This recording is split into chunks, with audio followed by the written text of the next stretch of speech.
Hello everybody, welcome to my YouTube channel. So today we're going to see examples of mutual exclusive event and non-mutual exclusive event.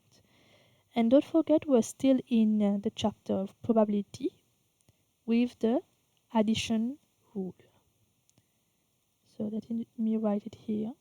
Probability, we are in the addition rule. Remember, we have two rules in probability, where we have the addition rule and the multiplication rule. So examples: mutual exclusive event.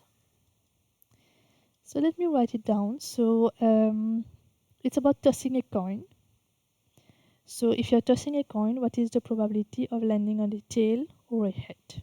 Okay, so if I toss a coin,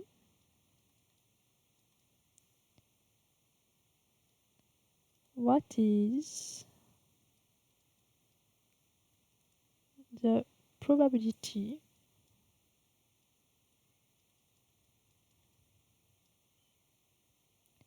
of the coin landing on heads or tails? As you remember, mutual exclusive events is when two events cannot occur at the same time. So how to write this in terms of calculation, like formula? So the probability of having a head or a tail, so we write it like this: probability, in general it's A or B. Okay, let's write the general formula first. Probability of getting A or B. So it's the addition rule. So probability of A plus the probability of B.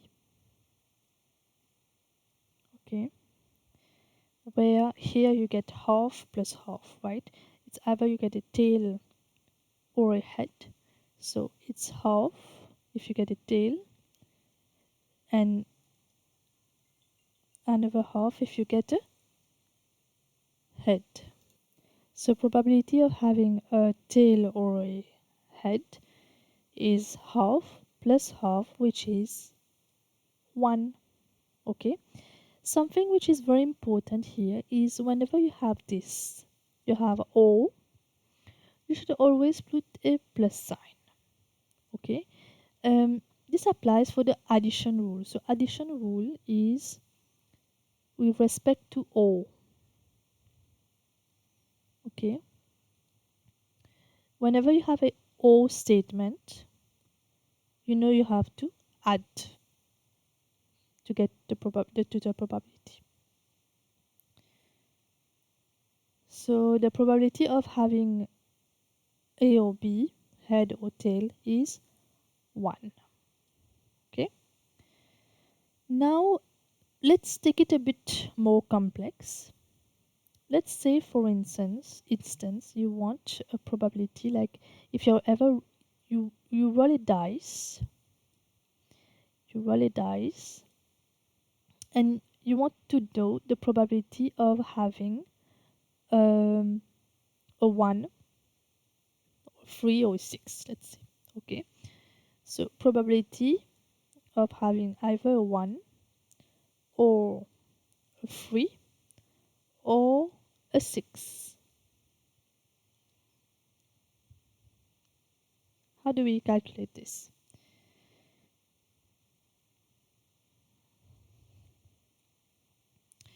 So as you know, we write it like this. So 1 or 3 or 6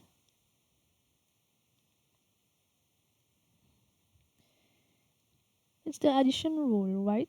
Not forget. So probability of getting a 1 when you roll a dice once.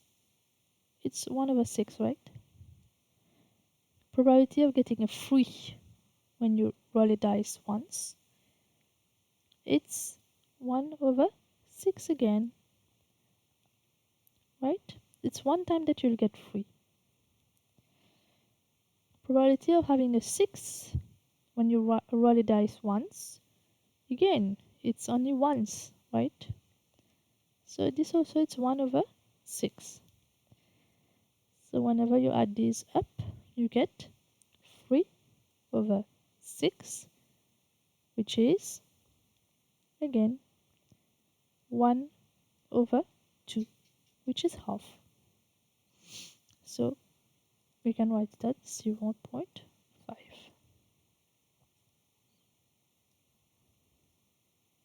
Okay.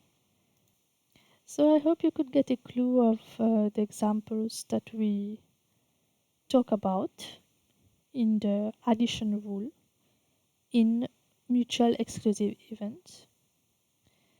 And I hope you understood the calculations. I hope that probability for the addition rule is clearer to you now. And I hope you liked the video too. So thank you for watching. Bye bye.